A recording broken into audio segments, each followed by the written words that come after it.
troppi rom qua, quindi proprio la paura di tenere al parco, insomma. È capitato l'anno scorso che al parco di San Pio proprio è stato preso una bambina, la volevano portare via, quindi la paura di tenerli, insomma. Non è stato difficile trovare in quartiere San Pio X le testimonianze vive di quanto scritto da una mamma in una mail arrivata in redazione. Poca sicurezza, brutta gente che gravita tra il parco e alcuni esercizi commerciali e poi un quartiere che sembra sia dimenticato. È pieno, qui in quartiere è pieno, dappertutto li trovi, ovunque, quindi non si può stare tranquilli. La richiesta di aiuto raccontava proprio questo e in pochi minuti ne abbiamo avuto le prove.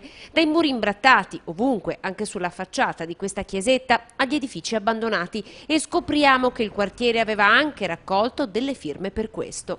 Adesso stanno un po' sistemando qui il discorso dell'ex Enel perché ci devono costruire e chiaramente c'è un interesse. I discorsi privati sono fermi.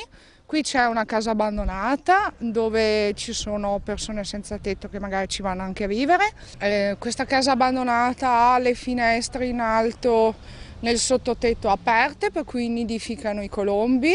Siamo invasi da sterco, invasi da sporcizia. Facciamo una segnalazione al sindaco che venga a vedere questo quartiere. Volentieri, che venga a vedere questo quartiere. I cartelli sono imbrattati anche nel parco adiacente alle scuole. L'erba è alta, una parte della recinzione è rotta, il ferro sporgente. Potrebbe essere per i bambini molto, molto pericoloso. Abbiamo raccolto delle firme, almeno dite non possiamo fare niente, punto, cioè almeno rispondere dal momento che segnaliamo.